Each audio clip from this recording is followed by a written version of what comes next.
chipukizi wa CCM Elimu na Matumaini. Mbeleni kwa majina naitwa Erin Chelea David, mwenyekiti chipukizi CCM mkoa wa Mwanza. Ningependa kuchukua nafasi hii kuwashukuru ndugu wajumbe kwa kufika katika kikao hichi cha leo. Pia ningependa kumshukuru Mwenyezi Mungu kwa kujalia afya njema kufika katika kikao chetu cha leo. Ningependa kuchukua nafasi hii kufungua hichi kikao rasmi. Asanteni.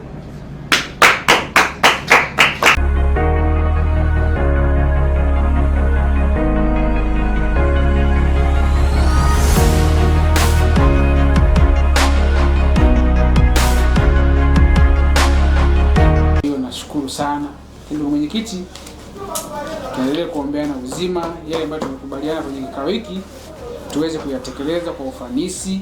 Ndugu mwenyekiti, nichukue nafasi hii tena kuwashukuru sana wajumbe, kushukuru wewe binafsi kwa kutoka tu jana juzi shuleni jana umerudi, lakini ukaona hapana, haiwezekaniki nikae nyumbani na jukumu ambalo nililiomba la chipukizi mkoa wetu wa Mwanza, ukaona ni bora uje walau utumie muda huu mfupi walau kufanya mambo haya. Na kushukuru sana kwa kikao hiki kizuri na Mwenyezi Mungu ametubariki sana.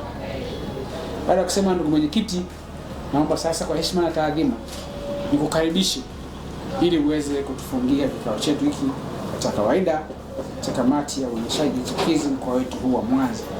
Tusome kwa bidii, hata kama tunapoenda katika ziara tofauti tuchukue kipindi.